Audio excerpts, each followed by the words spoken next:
Good evening. You're watching the news on Croatian television. Croatia marked Anti-Fascist Struggle Day today, a national holiday.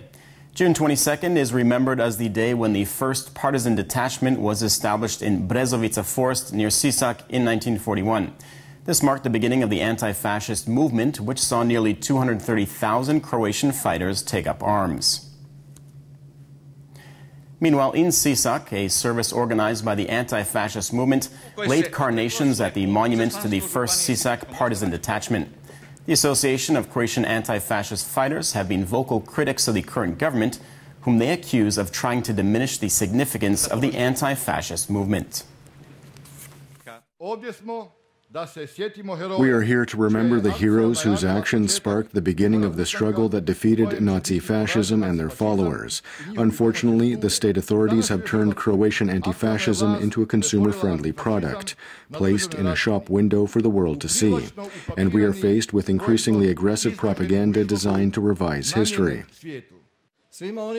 To all those who do not or refuse to understand history, or those who wish to relativize what really happened, history cannot be altered. We must maintain the correct position. We must be able to assess our own history correctly and justly.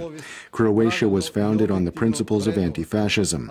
This is the only correct position and the only correct way to free ourselves from the burden of ideological confrontation. This is the only way to assure the future prosperity of our country. This is in the interests of our children and future generations. Meanwhile, the President, the Speaker of Parliament, and the Prime Minister each issued statements supporting the significance of the holiday. The participation of the Croatian people and members of national minority groups on the side of the Allies provided crucial support in the victory over fascism and Nazism. Decisions made by the State Anti-Fascist Council for the National Liberation of Croatia preserved Croatian statehood and set the foundation for a democratic and independent Croatia. The victory over fascism after the Second World War, brought about by the anti-fascist movement in Croatia, determined the future of modern Europe. The enduring commitment of the Republic of Croatia in promoting anti-fascism was confirmed in the Constitution, as well as in the Declaration on Anti-Fascism by the Croatian Parliament. Anti-fascism as a civilized commitment by modern Europe with which we share common values in the development of democracy is woven into the foundations of Croatian statehood. The victory over Nazism and fascism in the Second World War was aided by numerous Croatian anti-fascists, to whom we pay tribute and gratefully remember for giving their lives in the fight for freedom. In other news, respects were paid to the nearly 500 victims of a massacre committed by the partisans after the Second World War at the Jazovka pit in Croatia's northern Žumberak region. With hundreds of suspected mass graves from the Second World War spread around the country, the president's envoy said more must be done to bring closure to all victims' families. There must be a specific institution at work simultaneously in all 20 counties. Because if we continue working at our current pace, at all 940 suspected locations, we would need a few hundred years more in order to finish the job. We owe it to the victims and their descendants to do this immediately.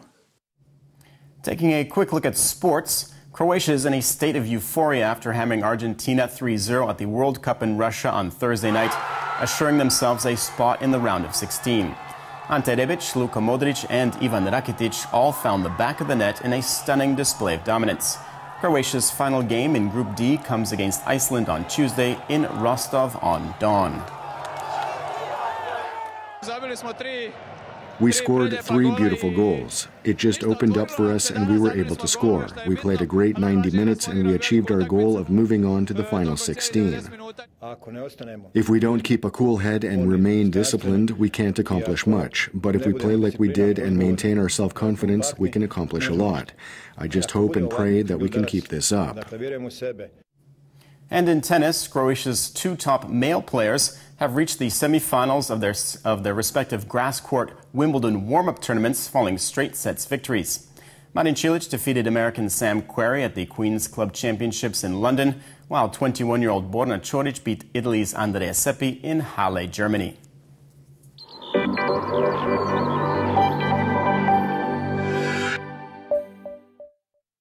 The weather forecast for tomorrow calls for mostly sunny skies on the coast, while continental areas will see passing clouds but no precipitation.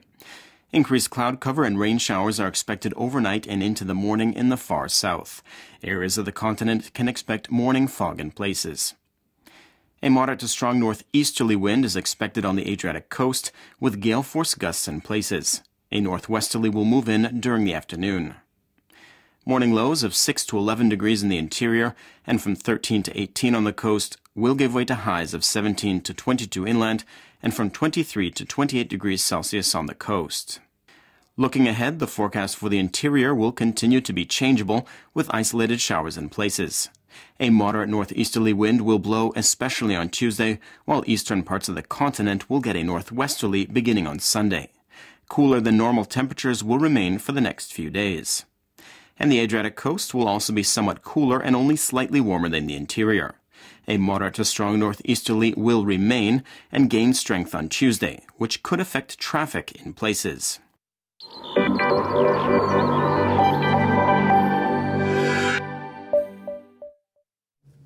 And that brings us to the end of our program. Thanks for watching. We'll see you again tomorrow night.